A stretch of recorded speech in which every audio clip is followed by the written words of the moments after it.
Puisque nous sommes dans l'intimité, je peux finir ce que j'avais commencé à vous dire.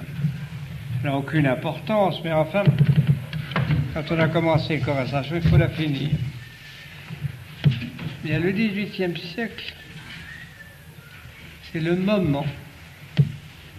Le XVIe, c'est la plus belle poésie française. Le XVIIe, c'est le plus beau théâtre. Le XVIIIe, c'est la plus belle prose et les plus beaux meubles.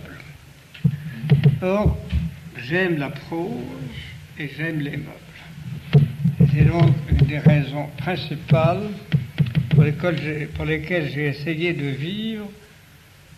Je ne dis pas avec, mais auprès de la prose du XVIIIe siècle et dans les meubles de la même époque. À cela, il faut ajouter une autre chose. J'ai l'esprit critique. Les gens du XVIIIe avaient l'esprit critique. Et à mon avis, ils l'avaient très mal orienté, en ce sens qu'ils avaient foi dans toutes les bêtises du monde et ils ne croyaient pas en Dieu. Moi, je ne crois qu'en Dieu et je ne crois pas dans les choses du monde. Voilà la seule différence. J'ai comme eux l'esprit critique. Bien. Maintenant, on va parler un peu de Karl Marx. Ce qui est tout autre chose, ce qui est la grossièreté du XIXe siècle, ce qui est l'ignominie du XIXe siècle, c'est la malpropreté.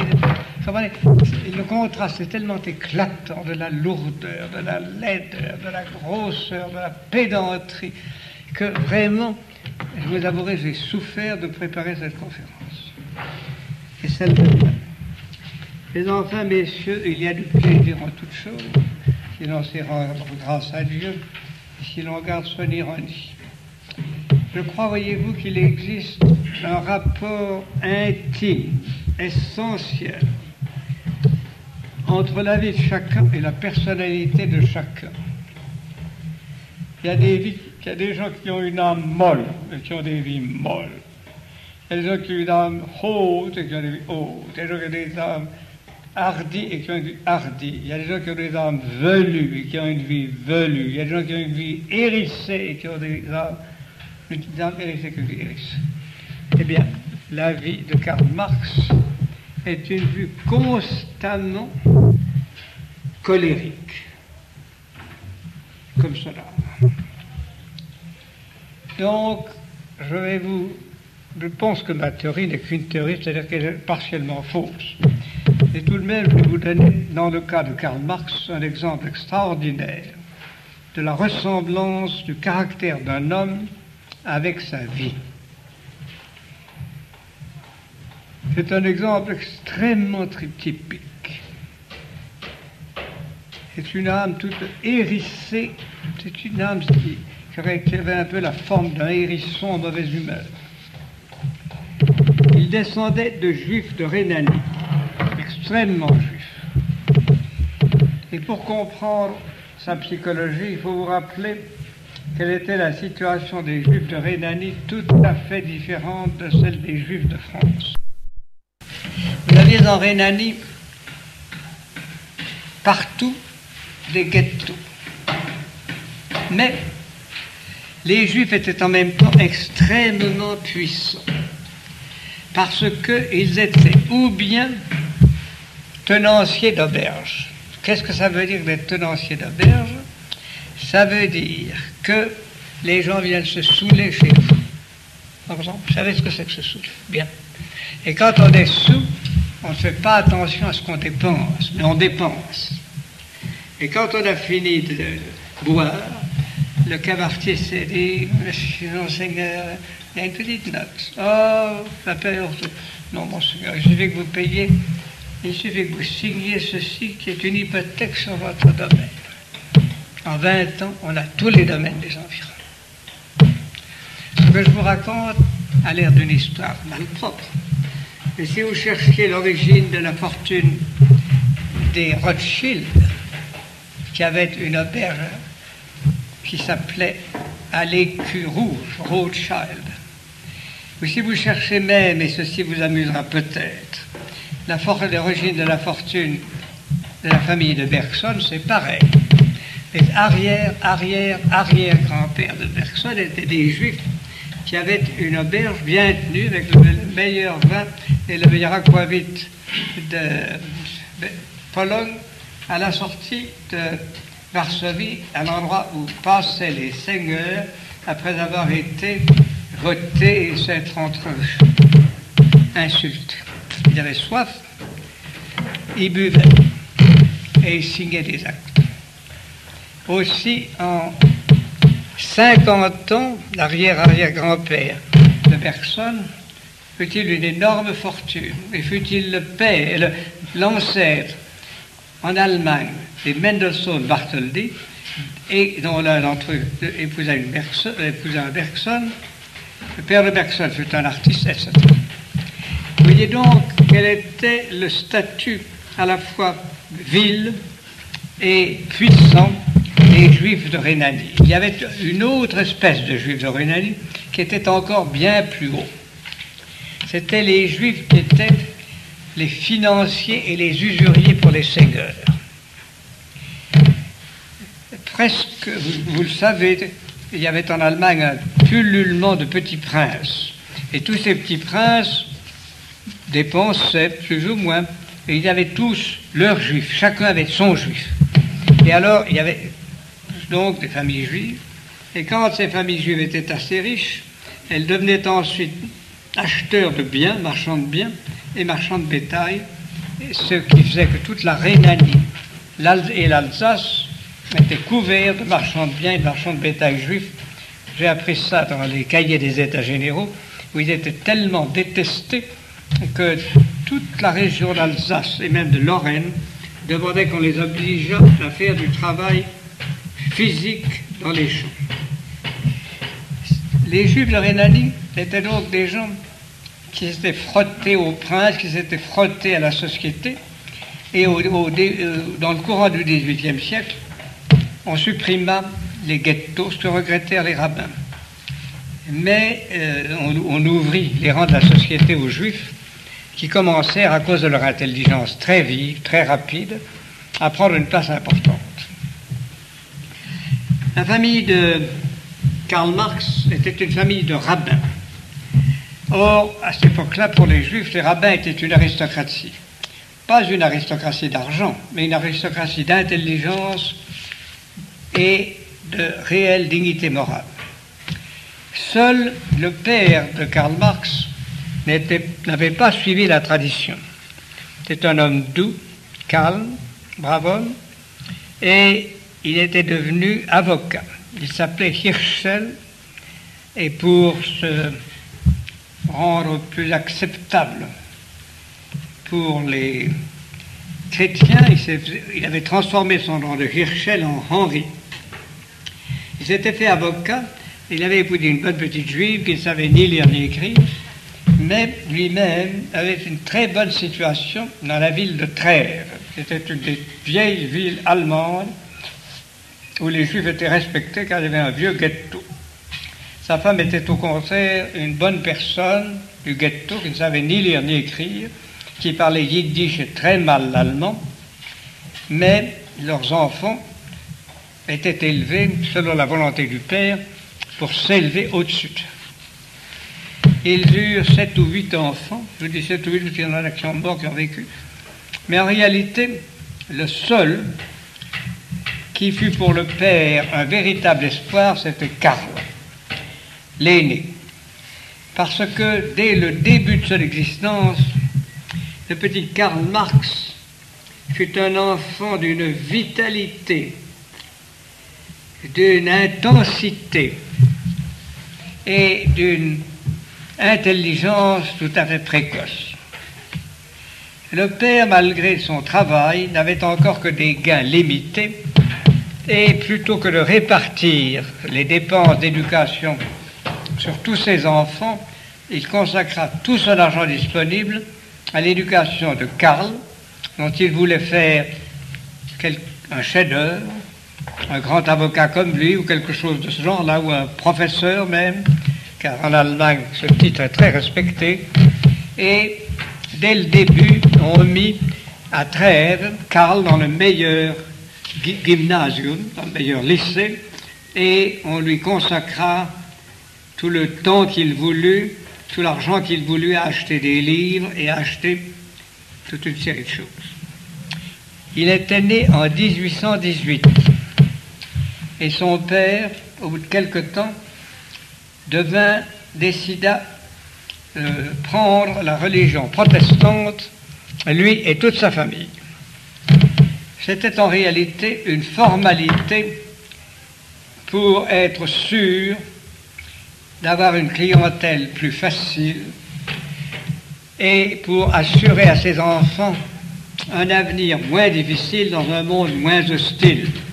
Parce que malgré tout, si le juif, avant son émancipation, n'était pas toujours bien vu, il le fut beaucoup plus mal quand il eut été émancipé et quand il entra en concurrence dans tous leurs métiers avec des Allemands chrétiens, mais qui avaient la lourdeur allemande, la lenteur allemande, la pesanteur allemande. J'ai vu ça aux États-Unis quand j'enseignais.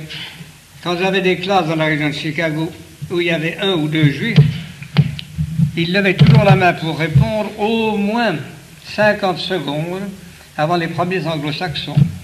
J'avais été obligé de créer une sorte de handicap de façon à donner aux anglo-saxons la faculté quelquefois de répondre, mais la rapidité de réaction des juifs, c'était quelque chose de fantastique. Moi-même, dans mon enfance à Condorcet, j'avais des petits juifs dans la classe, mais ils n'étaient pas tellement malins. Et au fond, ce qui fait que je les connais bien, c'est que je réagissais psychiquement aussi vite qu'eux. Et alors nous ne nous aimions pas du tout parce que nous étions en concurrence sur un pied d'égalité qu'ils ne trouvaient pas aussi agréable que moi je le trouvais amusant quelquefois. Mais j'en ai profité, je dois dire, un peu trop. Donc, Karl Marx était quelque chose d'un peu extraordinaire. Il était petit, il était noir, il avait des yeux de feu et une vitalité du tonnerre. Et tout de suite, je vais vous lire de lui une description qui vous amusera. Naturellement, il n'a plus l'âge de 2 ans. Je vous le montrerai à l'âge de 22 ans. C'était déjà un jeune homme qui avait une formation, mais c'était tout de même encore un très petit jeune homme. Voici ce que je peux vous dire sur lui, vu par un non-juif de l'époque. Ses gestes étaient, Marx était le type de l'homme énergique, volonté de faire, conviction inébranlable. Il était également curieux quant à son aspect extérieur, avec son casque de cheveux noirs, ses mains velues, son manteau boutonné toujours de travers. Il avait pourtant la mine d'un monsieur qui a le droit et la force de demander le respect aux autres, quelle que fût sa façon d'agir. Ses gestes étaient anguleux mais impérieux et témoignaient d'un homme qui s'estime. Toutes ses manières blessaient les usages reçus, mais elles étaient empreintes de fierté et même de mépris. Sa voix était perçante et métallique. Elle convenait merveilleusement au jugement péremptoire qu'il portait sur choses des gens. Entre lui et ses camarades, dès l'école, s'élevèrent des discussions interminables. Vous le voyez donc s'agitant. Son père l'envoya d'abord à l'université de Bonn, qui était la plus proche, pour lui faire des études de droit. Mais, au fond, il ne mordait pas au droit. Le droit l'ennuyait et il n'eut qu'un demi-succès à l'université de Bonn. Ce qui était d'autant plus fâcheux pour lui qu'il était amoureux. Il avait jeté son dévolu sur une jeune personne, il faut que je me la fasse en violet, sur une jeune personne qui était jolie, intelligente ou bien née. Vous pouvez voir tout de même, et qui s'appelait Jenny von Westphal.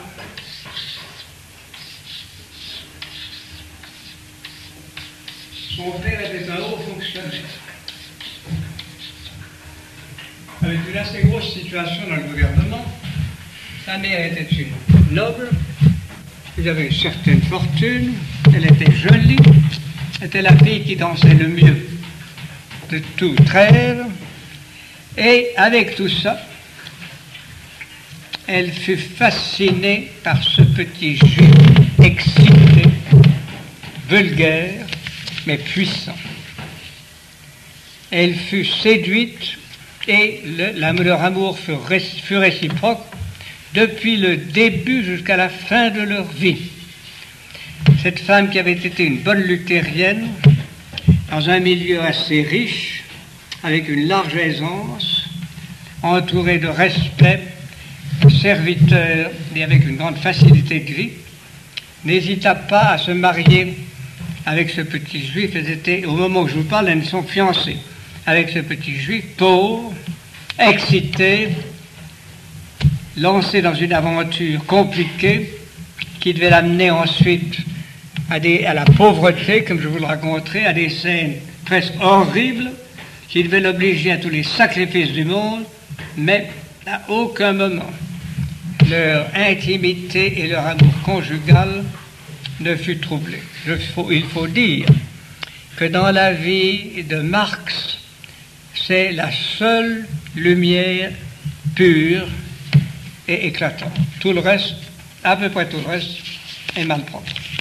Donc, il avait échoué à l'université de Bonn et il avait pourtant réussi à se fiancer, mais les futurs beaux-parents n'étaient pas très satisfaits. Tout de même, on avait laissé la jeune fille se fiancer. Le père admirait son fils, mais s'inquiétait de sa violence. Pourtant, il fit encore le sacrifice de l'envoyer à l'université de Berlin, qui était alors la grande université la plus en vue en Allemagne.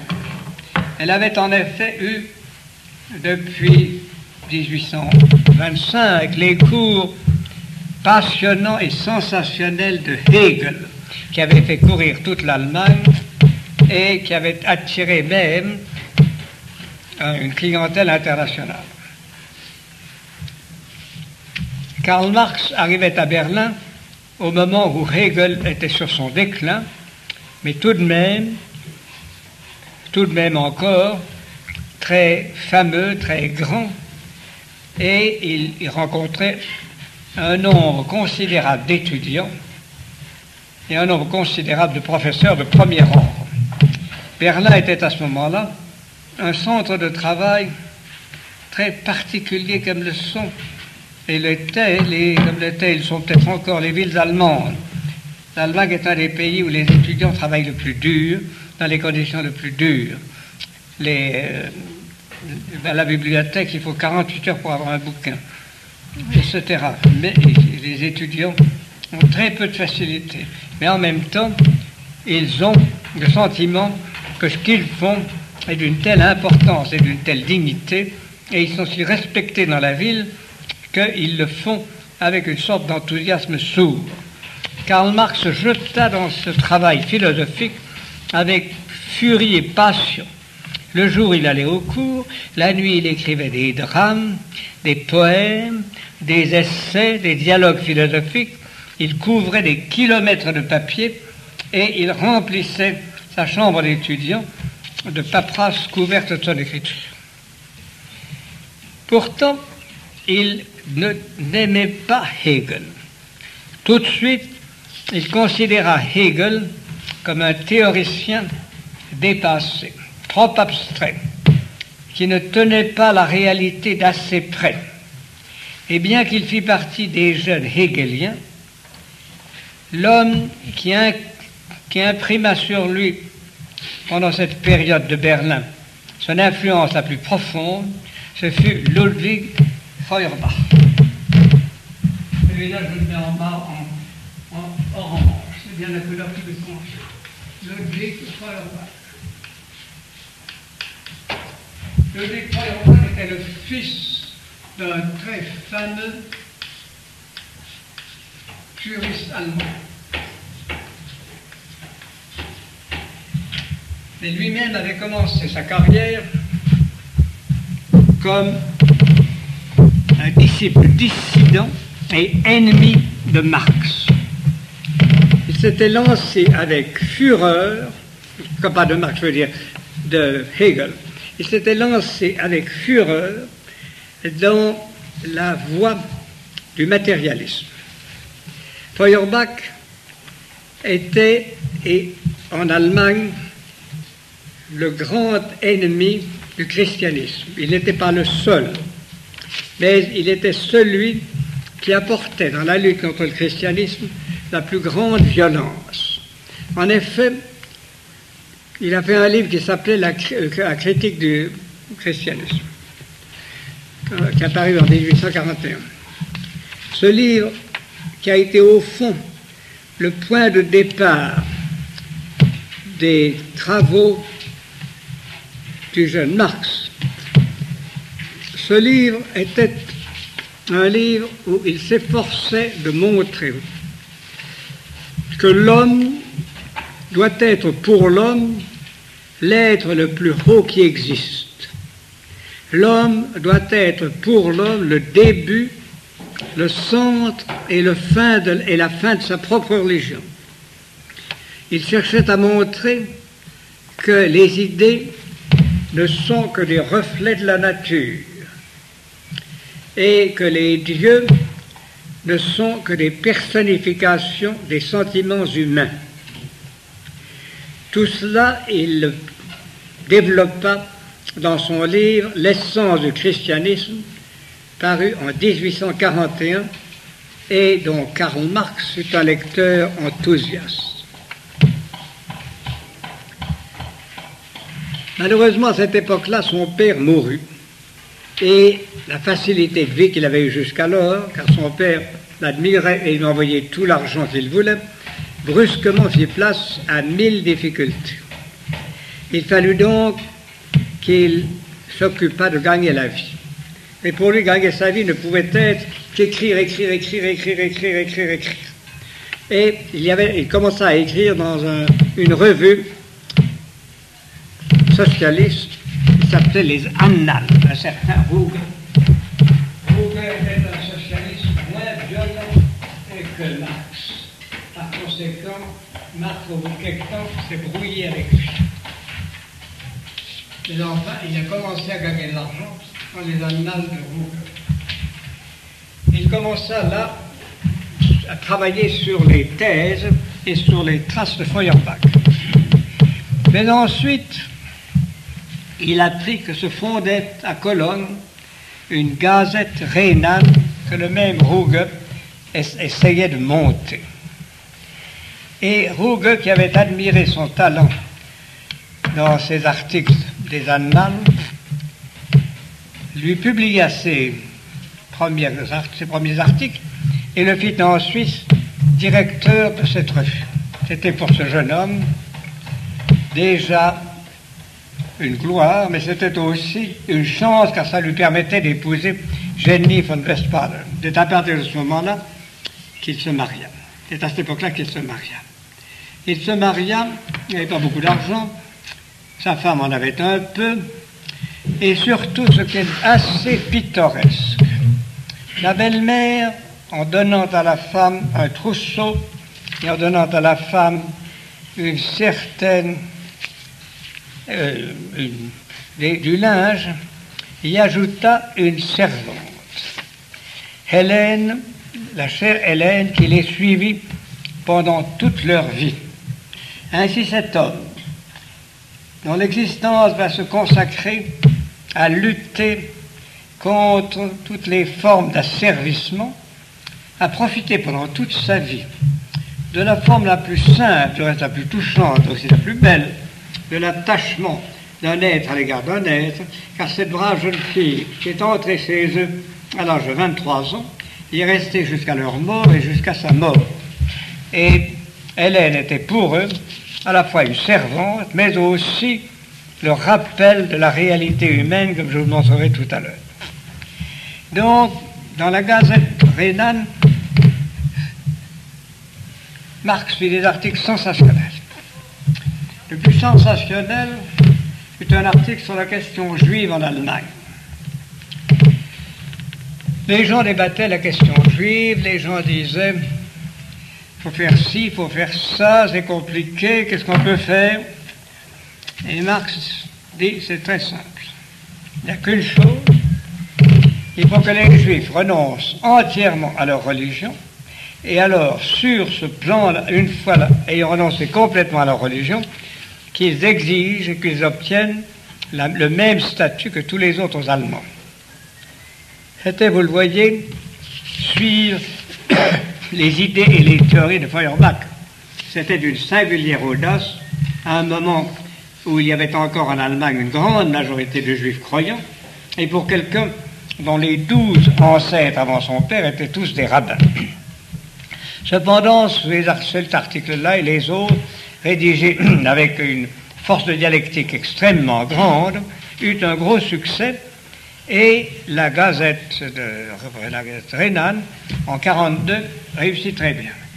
Malheureusement, en 1943, il y eut une polémique contre la Gazette d'Augsbourg qui citait pour le réfuter des socialistes français. Or, Marx connaissait mal le français et n'avait jamais lu aucun ouvrage d'un socialiste français. Il s'en tira par des subterfuges parce qu'il était malin, mais il considéra qu'il avait été battu, et au bout de quelque temps, comme l'autorité prussienne commençait à soupçonner la Gazette rhénane d'être par trop extrémiste, il se laissa chasser de la direction et il donna sa démission pour venir à Paris. Avec femme, servante et enfants. Il avait bien travaillé, il en avait déjà 3. À Paris, c'est le Paris de Louis-Philippe. Un Paris plein de loges maçonniques, d'agitation politique et de cette agitation socialiste dans laquelle se coudoyaient Proudhon, Louis Blanc, Cabet, Fourier, les disciples de Saint-Simon parce qu'il était mort, et puis les agitateurs comme Barbès et Blanqui. C'était, vous le voyez, un tourbillon extrêmement pittoresque, mais que Marx, après l'avoir trouvé amusant, a trouvé tout à fait inférieur à ce qu'il y avait en Allemagne, car il a pensé que tous ces Français étaient des théoriciens vagues, qui ne descendaient pas dans le plus profond de la question. Il essaya de fonder pour vivre une revue qui s'appelait les Annales franco-allemandes. Ces Annales franco-allemandes furent très vite uniquement allemandes, parce qu'aucun Français ne voulut accepter d'écrire avec lui. Il s'était battu avec tout le monde. Et, en fin de compte, ce ne fut pas un gros succès, comme on l'a vu. Les années passaient, et à Paris, les Annales franco-allemandes publièrent quelques numéros, mais surtout, les Annales franco-allemandes lui donnèrent l'occasion de rencontrer quelqu'un qui devait être, pendant toute sa vie, son ami le plus intime, son aide le plus grand, et vraiment son acate. Cet homme s'appelait Engels. Il était le fils d'un industriel de Rhénanie très riche, lequel avait des usines en Rhénanie et d'autres usines en Angleterre. Et Engels circulait entre la Rhénanie et l'Angleterre. C'était un garçon beaucoup plus civilisé que Marx, mais déjà orienté dans le même sens que lui. Et c'était un garçon, il le rencontra en septembre 1844. C'était un garçon qui avait une intelligence plus systématique, un peu plus lente, mais peut-être mieux réglée que celle de Marx, mais qui avait une personnalité solide, mais moins brillante. Quand il eut rencontré Marx, il s'attacha à lui et il devint son serviteur en même temps que son ami, et surtout ce qui était essentiel, son pourvoyeur d'argent. Une fois qu'ils furent ensemble, ils décidèrent de publier un essai. Et comme presque tous les essais de Marx, ce fut un essai contre quelqu'un. La carrière de Marx est une très curieuse carrière. Elle s'est déroulée surtout dans des polémiques extrêmement violentes contre les gens qui avaient presque les mêmes idées que lui, presque les mêmes tendances que lui. Il livrait une bataille frénétique contre le capitalisme, mais il ne tolérait pas, à côté de lui, quelqu'un qui ne lui donna pas un assentiment total ou qui n'adhéra pas d'une façon absolue à ses théories. Donc, il publia avec Engels La Sainte Famille, qui en réalité était une critique de tout ce qu'il voyait en France comme théorie socialiste, et également de l'attitude de ce Ruge avec lequel et pour lequel il avait travaillé. En même temps, il liquidait ce qu'il pensait de Hegel. De Hegel, il gardait pourtant quelque chose. Hegel avait transformé la philosophie, et au lieu de la vieille logique qui était celle de Descartes et des philosophes du XVIIe et XVIIIe siècle, Hegel avait adopté la dialectique, c'est-à-dire que pour Hegel, il y avait thèse, antithèse et synthèse. Hegel appliquait cette technique aux idées. Marx l'appliqua aux faits. Par exemple, pour lui, thèse, c'était la bourgeoisie. Antithèse, c'était le prolétariat. Synthèse, c'était le communisme. Messieurs, je crois que je vais éclater de chaleur. C'est très chaud ici, vous savez. Non, peut-être plutôt une fenêtre. Ah oui, à moins qu'il ne fasse trop de bruit. Merci bien. Vous n'avez pas trop chaud aussi? Oui. Oui, mais enfin. Non, ça fait courant d'air, ça. Pas de courant d'air. Pas que vous vous enrhumiez. Bien. Donc, vous voyez quelle était la transformation. La thèse de Hegel, c'était la transformation d'une logique formelle en une logique, si vous voulez, d'opposition et de mouvement. Et Karl Marx la rapportait au social uniquement et ne voulait pas entendre parler d'autre chose. Son grand ennemi à ce moment-là fut Proudhon. Proudhon était beaucoup plus intelligent que lui, mais Proudhon était beaucoup plus fantaisiste.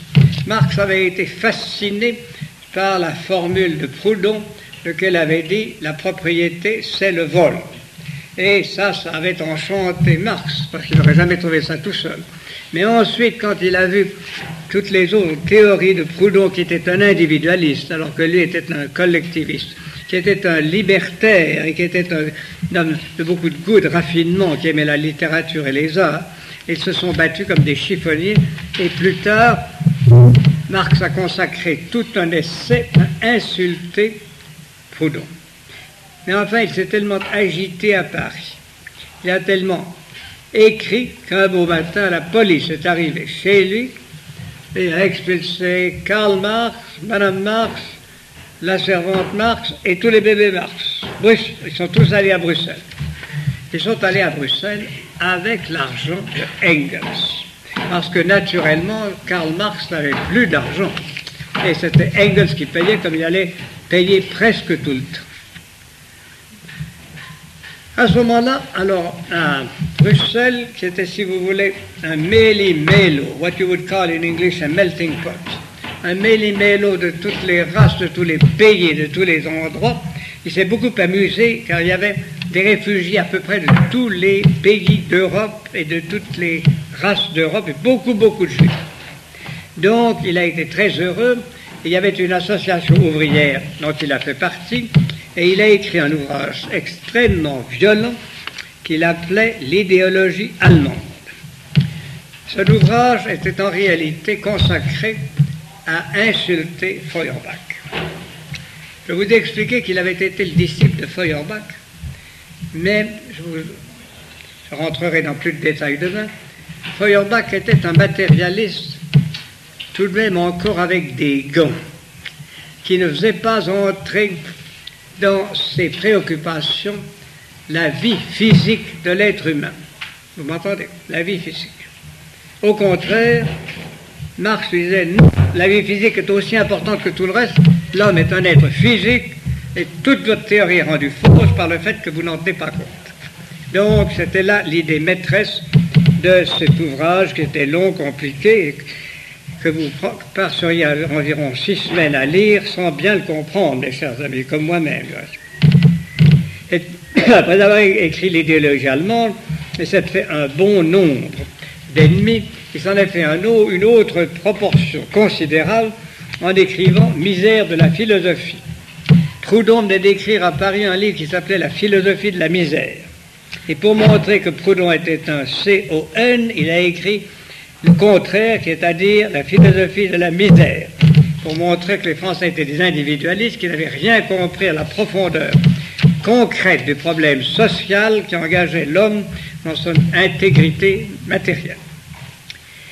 Alors avec Engels, ils ont donc travaillé à l'Union des ouvriers, l'Association des ouvriers, qu'ils ont réalisé à faire une union socialiste, et ils ont écrit le grand ouvrage qui devait le rendre le plus fameux et qui s'appelle le manifeste communiste, que lui et Engels ont lancé à ce moment-là en 1847.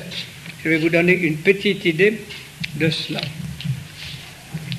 Le manifeste communiste est encore l'une des œuvres les plus fameuses de Marx.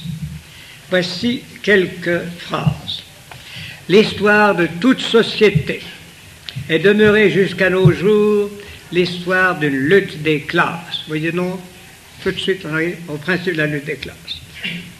La société bourgeoise, qui est née de la ruine de la société féodale, n'a pas aboli les antagonismes de classe, elle n'a fait que remplacer par de nouvelles les anciennes formes de l'oppression, les anciennes conditions de combat. Il montrait donc comment, sous des formes nouvelles, le prolétariat était esclave, comme l'avaient été les serfs du temps passé. Il jouissait d'une certaine liberté, mais cette liberté était limitée du fait que pour vivre, ils devaient vendre leur travail et que leur travail n'était pas payé à son véritable prix. C'est là la grande théorie sur laquelle nous reviendrons demain. On ne peut pas parler en même temps de la vie et des théories. Je voulais vous donner une simple idée. Donc, ce manifeste a fait un bruit infini. Et à ce moment-là, fin 47, début 48, éclataient dans toute l'Europe, en France d'abord, ces révolutions maçonniques dont je vous ai déjà parlé, l'année dernière ou l'année d'avant.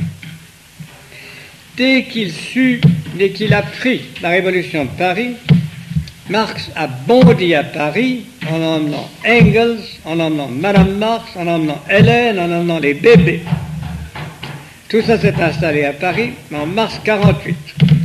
Paris était alors un tohu-bohu de manifestations, de bruit, de cris dans les rues et de réunions de clubs pour discuter des théories sociales. C'était un endroit où il était très heureux. Il y avait beaucoup de juifs, il pérorait au milieu des juifs et il espérait révolutionner la France. Mais la France était en train de se dérévolutionner. Et il se rendit très vite compte que le régime français était en train de devenir un régime bourgeois d'abord et ensuite militaire. Par conséquent, comme à cette époque-là, l'Allemagne, elle, s'agitait, comme Metternich avait été renversé, comme s'était réuni à Francfort un parlement national allemand, il s'est précipité à Cologne pour travailler à la Révolution. Ce travail a été pour lui, il faut l'avouer, assez décevant. Mais tout de même, à Cologne, il a créé la nouvelle Gazette rhénane. Il a cherché des amis qui lui ont prêté un peu d'argent, pas beaucoup. Il en a cherché d'autres qui lui ont prêté un peu, mais un peu moins. Dans cette nouvelle Gazette rhénane, il a fait de grands articles violents pour la Révolution. Mais pendant qu'il cherchait l'argent et qu'il publiait ses premiers articles, il y avait une réaction qui se produisait à Vienne et ensuite à Berlin, en sorte que, très vite, il se rendit compte de l'inutilité de la bagarre, d'autant plus que sa gazette perdait de l'argent. En fin de compte, sa gazette fut suspendue par la police et lui-même fut inculpé devant un jury. Il s'en tira acquitté par le jury. Mais il était déjà trop tard pour essayer de faire revivre la gazette. Elle était moribonde. Ce fut la fin de la gazette. Et alors, comme dans tous les navires qui naufragent, tous les anciens collaborateurs et tous les anciens capitalistes qui avaient prêté de l'argent réclamèrent à être remboursés. Et ils, disons, pour une fois, l'honnêteté ou la bêtise, de rembourser tout. Et après ça, il put retourner ses poches, il n'avait plus rien du tout. La femme avait vendu l'argenterie de sa mère, et il restait tout juste les nippes qu'ils avaient sur le dos, et un tout petit peu d'argent que leur avança Engels pour filer pour Paris. Paris encore. Mais là, c'était la misère la plus noire. Ils y restèrent quelques semaines, mais déjà la police, en France comme en Allemagne, circulait autour d'eux, il risquait d'être arrêté. Il a filé pour Londres avec Engels, où il devait s'installer pour la fin de sa vie à partir du mois de juin 1949. Sa femme, il l'avait laissée derrière, mais elle le suivit un mois après. Ils s'installèrent dans un petit taudis du quartier le plus populeux de Genève. Son ménage restait un ménage moderne, mais au milieu de tout ça, tout de même, la vie était extrêmement dure. Il eut successivement 5 enfants.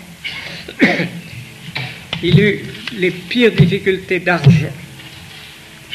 Et jamais il ne réussit à se mettre au-dessus de ses affaires parce qu'il était obsédé d'une seule idée, le communisme. Parce qu'il était également d'un caractère extrêmement difficile et d'un contact humain difficile et qu'il n'avait aucun sens pratique. Par conséquent, ce fut la misère très dure, avec des incidents très pénibles, je vais vous en raconter un, et ce fut une vie vraiment d'efforts et de colère successivement. Parce que, malgré tout, il était entouré de juifs, il était entouré de sympathisants qui le poussaient à la révolte et qui le poussaient à faire quoi que ce soit. Voyez-vous, voilà comment sa femme raconte un incident de leur vie. Nous avions eu beaucoup de difficultés avec notre propriétaire et le lendemain, nous dûmes évacuer la maison. Il faisait froid, un temps pluvieux et sombre. Mon mari alla nous chercher un logis, mais personne ne voulait de nous, quand il parlait de nos 4 enfants. Finalement, un ami vint à notre secours et je me dépêcha de vendre tous mes lits pour payer le pharmacien, le boucher, le boulanger, le laitier, qui, inquiétés par le scandale de la saisie, vinrent m'assaillir de leurs factures. Les lits vendus sont emportés et chargés sur une charrette. À ce moment-là, incident. Le soleil était couché depuis longtemps et la loi anglaise défend de déménager la nuit. Le propriétaire arrive, escorté de constal, prétendant que nous emportons peut-être des objets qui lui appartiennent et que nous nous proposons de filer à l'étranger. En moins de 5 minutes, nous avons attroupé devant le seuil de notre maison 200 à 300 personnes, toute la populace de Chelsea. On rentre les lits, ils ne purent être livrés que de jour. Quand la vente des meubles nous eut mis en état de payer jusqu'au dernier centime, je gagnai avec mes chers gosses les 2 petites pièces de l'hôtel allemand Leicester Square où nous allions habiter désormais et où nous trouvâmes un accueil humain pour 5 livres et demi par semaine.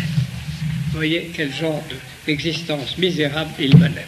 Mais lui, pendant ce temps-là, menait dans son esprit une existence de combat et de bataille où il était très joyeux. D'abord, il avait réussi en 1952 à envoyer des articles au New York Tribune, qu'il payait quelquefois. Ensuite, il a publié un essai assez brillant en 1951 sur le coup d'État du 18 Brumaire. Pas du 18 Brumaire, du 2 décembre. Il l'appelait le 18 Brumaire. Il analysait le travail qu'avait fait Napoléon III. Puis, il publiait des articles critiques d'économie politique. Il lançait des formules. Aigri, il s'en prenait à tout le monde.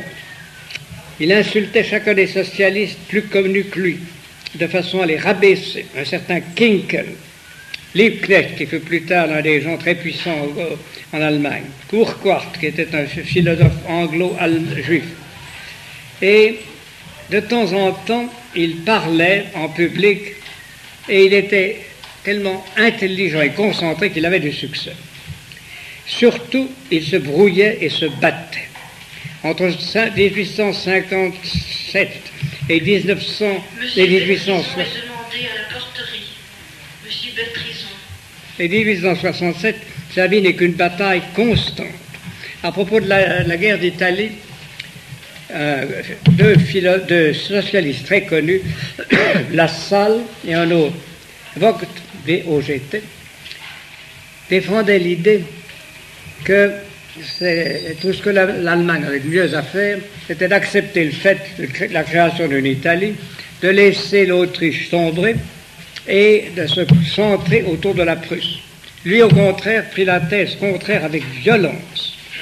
Il les insulta et il se brouilla presque avec Lassalle, bien que celui-ci lui envoya de l'argent, l'aida, lui fit 1 million d'avance. En 1861, grâce à Lassalle, il put aller à Berlin voir des amis et il put ainsi reprendre contact avec l'Allemagne. En Angleterre, il essayait de créer une association ouvrière. En 1864, le 28 septembre, cette association ouvrière eut une grande réunion à Londres. Et c'est la première réunion de la première internationale ouvrière. Donc, 28 septembre 1964, grâce à Marx et à ses amis, première réunion de la première internationale ouvrière. Marx pérora en contact avec l'Allemagne. En Angleterre, il essayait de créer une association ouvrière. En 1864, le 28 septembre, cette association ouvrière eut une grande réunion à Londres.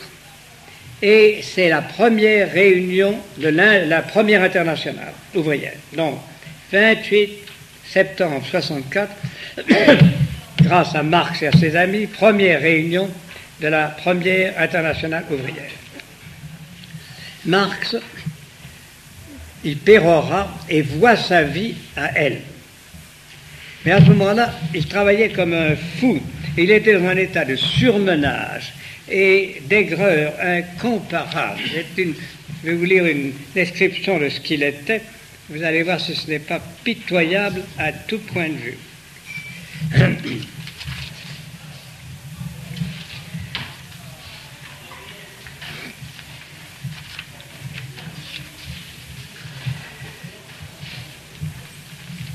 Il avait des furoncles dans tout le corps. Il en avait dans le derrière, dans la bouche, partout. Et malgré ça, il travaillait, il hurlait, etc. Il se battait avec Lassalle, qui était son ami, et surtout, dans cette société internationale d'ouvriers, il entra en lutte avec un Russe qui s'appelait Bakounine. Bakounine était un noble Russe, idéaliste, et qui était lui aussi un collectiviste, mais un collectiviste anarchiste. Il ne voulait pas, comme Marx, l'établissement d'un État puissant et d'une force. Il voulait un collectivisme pacifique qui supprimât l'État. Aussi, entre les deux hommes, une lutte épouvantable se livra pendant plusieurs années. Et Marx fut d'une impitoyable dureté. Il finit par faire expulser Bakounine du Congrès, mais comme ce n'était pas assez, il obtint l'occasion d'écrire une brochure sur le Congrès. Cette brochure s'appela l'Alliance de la démocratie sociale et l'association internationale. C'était un pamphlet malpropre, dont chaque ligne était une traîtrise, chaque affirmation un mensonge, chaque argument un faux, chaque mot une déloyauté. Il montrait d'effrayantes façons combien le génie polémique de Marx, qui avait brillé autrefois, était corrompu par la jalousie, la vanité et l'ambition. Quand Bakounine l'a lu, il répondit ceci dans le journal de Genève. Cette brochure est une dénonciation formelle, une dénonciation de gendarmes contre une association connue sous le nom d'Alliance. Emporté par une haine horrible, M. Marx n'a pas craint de se souffleter lui-même en assumant publiquement le rôle d'un mouchard calomniateur. C'est son affaire. Libre à lui d'exercer le métier qui lui plaît. Tout cela a réveillé en moi le plus grand dégoût de ma vie publique. Je suis là. J'ai passé toute ma vie à combattre, maintenant je suis fatigué. Donc, il avait vaincu Bakounine, il l'avait écrasé, mais lui-même s'était sali et diminué. L'Internationale qu'il avait créé et qui eut des congrès à Genève, à Lausanne, et ensuite qui transporta son siège à New York, cette Internationale finit par se débarrasser de Marx aussi, mais elle mourut en 1973. Marx, cependant, au milieu de toutes ces batailles, de toutes ces souffrances, avait créé sa grandeur. Il avait publié son gros bouquin qui s'appelait Le Capital. Il en avait publié le premier volume en 1867 et il travaillait furieusement à préparer les deux autres. Malheureusement, la maladie, la faiblesse, la douleur le tenaient de partout. Il avait marié ses filles, mais ses filles ne devaient pas être heureuses. Il avait en réalité, à cette époque-là, une vie extrêmement dure. Deux de ses filles se suicidèrent. Une autre finit par être si malheureuse qu'elle se sépara de son mari. Aucun des enfants de Marx ne réussit à avoir le genre de vie qu'il aurait voulu et qu'il espérait. Ce fut en somme un naufrage de sa famille. Et la chose lui fut d'autant plus pénible qu'en même temps, il constatait que le capital n'avait pas été approuvé ni applaudi d'une façon parallèle ou analogue ou correspondance avec tout le travail qu'il y avait mis. C'était donc une sorte de triple échec. Sa femme avait fini par mourir et lui vivait seul avec cette Hélène qui avait été sa servante, qui était leur servante et qui était encore la femme de confiance et qui lui tenait, qui était la dernière à lui tenir compagnie. Mais Engels avait continué à les aider, Engels avait continué à les soutenir, Engels avait continué à lui fournir les ressources dont il avait besoin, mais malgré tout ça, il vivotait, il était là, il était usé. Donc voici pour les enfants, je vais être plus précis que je n'ai été jusqu'ici. Laure avait épousé Lafargue.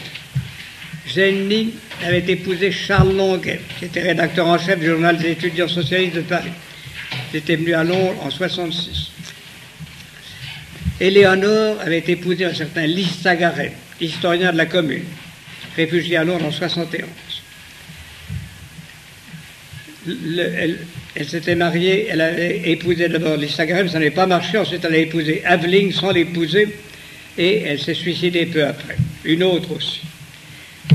Donc, telle était la situation dans cette triste famille. En mars de l'année 1983, Marx mourut. Il mourut d'une façon assez douce après sa femme. Depuis 6 semaines, écrit Engels, je redoutais tous les matins, en tournant le coin, de voir les rideaux baissés. Hier, 14 mars, à 2h30, la meilleure heure pour les visites, j'y suis allé, j'ai trouvé la maison en larmes, c'était la fin. Notre brave Hélène l'a soigné comme une mère ne soigne pas son propre enfant. Elle est descendue pour me dire qu'il sommeillait et que je pouvais venir, mais il était mort. Il était mort après une vie extrêmement pleine, puisqu'enfin, il avait lancé le matérialisme historique, il avait fondé le communisme et la Première Internationale, il avait répandu des idées qui devaient avoir une réputation et une influence mondiale, mais au milieu de tout ça, il avait vécu une vie dure, une vie méchante, une vie hérissée de mensonges, d'insultes, d'attaques, de bassesses, et il avait rendu l'existence des enfants qu'il aimait, de la femme qu'il aimait, une existence horrible. Cette vie dure, cette vie brutale et malheureuse était bien l'ouverture de ce que devait être ensuite l'œuvre de ses œuvres.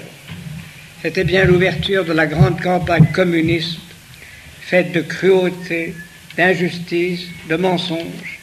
Et vous verrez demain, en étudiant sa pensée, qu'il avait marqué sa pensée profondément du sceau de sa personnalité, qu'il en avait fait vraiment sa chose, et que si elle a eu tant de peine à se répandre d'abord, c'est qu'elle lui était extrêmement personnelle, et que si elle s'est répandue ensuite, c'est qu'elle avait précisément ces qualités de dureté, de matérialisme qui convenaient à une époque comme celle de la Première et de la Deuxième Guerre mondiale, où les hommes se haïssaient entre eux, se jalousaient entre eux et s'entretuaient. Je suis désolé de vous parler de choses si tristes, mais il faut que vous les sachiez, car Marx, vous le verrez, vous le rencontrerez dans votre vie tout le temps, c'est le principal ennemi de l'Église. Il faut donc que demain nous étudions avec soin sa pensée. Je vous ai seulement laissé entrevoir quelques lueurs, pas suffisantes.